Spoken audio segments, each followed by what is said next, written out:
فَكَانَتْ کاف کو موٹا نہیں کریں گے، آگے الف ہے، اس کو 2 حرکات لمبا کرنا ہے. فَكَانَتْ تا ساکن ہے، تا کی جنبش نہیں دینی. بعض لوگ تا کے اوپر قلقلہ کا دیتے ہیں جب تا ساکن ہوتی ہے.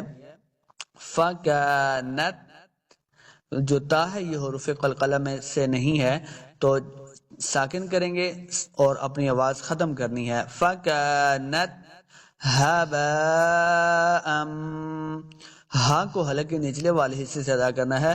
ہابا پھر آگے دیکھیں با کے آگے الف، اس کے اوپر بڑی مد ہے تو ہم نے اس کو لمبا کرنا ہے. فَكَانَتْ هَبَاءً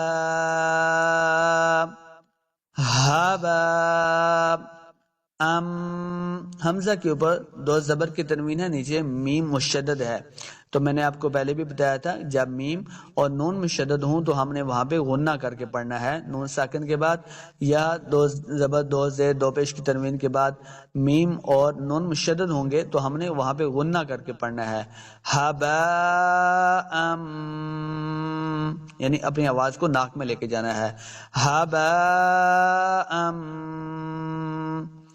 منبثا دیکھیں یہ آپ کو نون ساکن کے ساتھ چھوڑا سا میم بھی نظر آ رہا ہے. نون ساکن کے بعد حرف با آیا تو ہم نے اس کو میم سے بدل کے یعنی غنہ کر کے پڑھنا ہے. میم کو میم کے ساتھ ملانا ہے.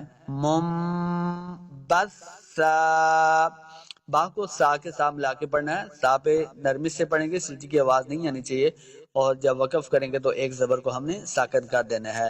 منبثا فَكَانَتْ هَبَاءً منبثا